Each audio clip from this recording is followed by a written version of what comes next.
Hey, what's going on, guys? I'm going to tell you today about why I talk about South Africa's World War II veterans and why we should honor them. Okay, one, they are unsung heroes, and they're not well known as they should be, and they're not well known for two reasons. One, with the current ANC government, it's because they're Caucasian.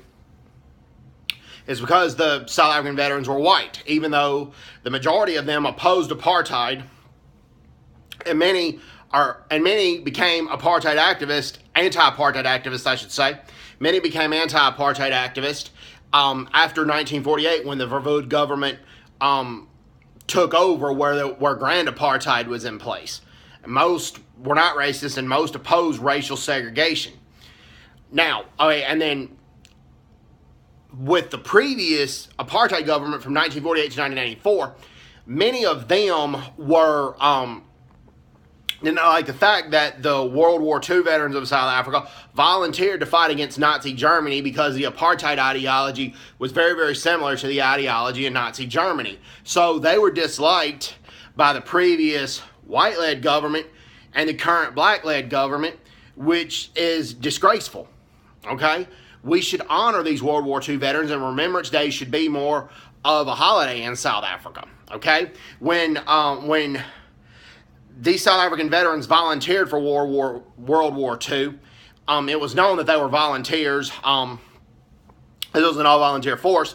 Well, the Dutch Reformed Church would not give services to the uniformed soldiers. The Dutch Reformed Church was basically a white supremacist church that didn't adhere to the Bible completely. Now, there were pastors in the Dutch Reformed Church that didn't know all that was going on and weren't racist themselves.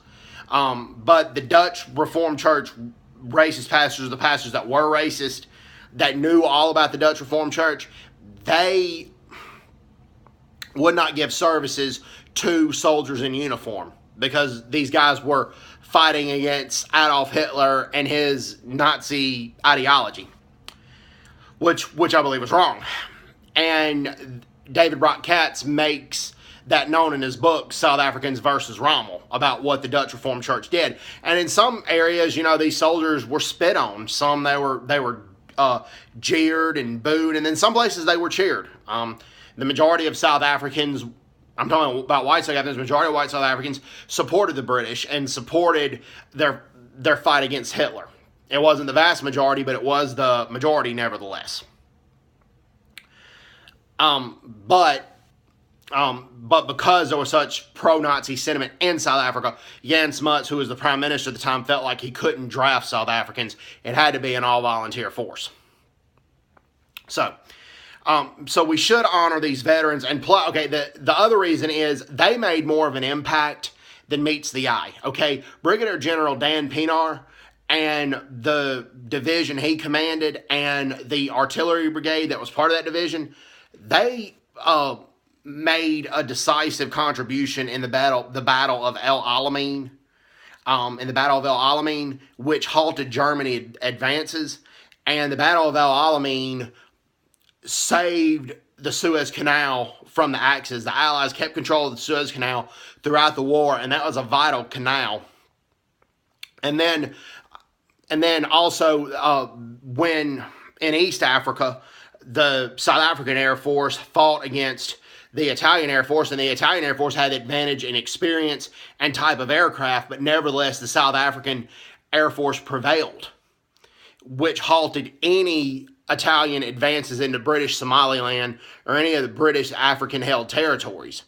And that could have been the difference in World War II right there, because the Allies would have had to concentrate more of their forces in Africa and less of their forces in Europe, and it would have gave Hitler and Mussolini more time to build up their industries in Europe.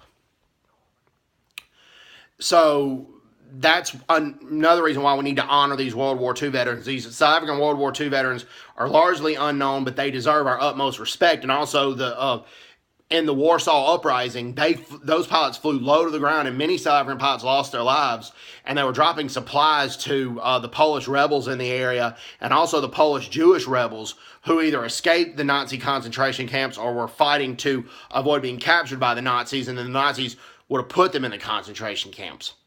So this is why we need to honor them. Anyway, so everybody's doing well. Take care. God bless, and bye-bye. Bye-bye.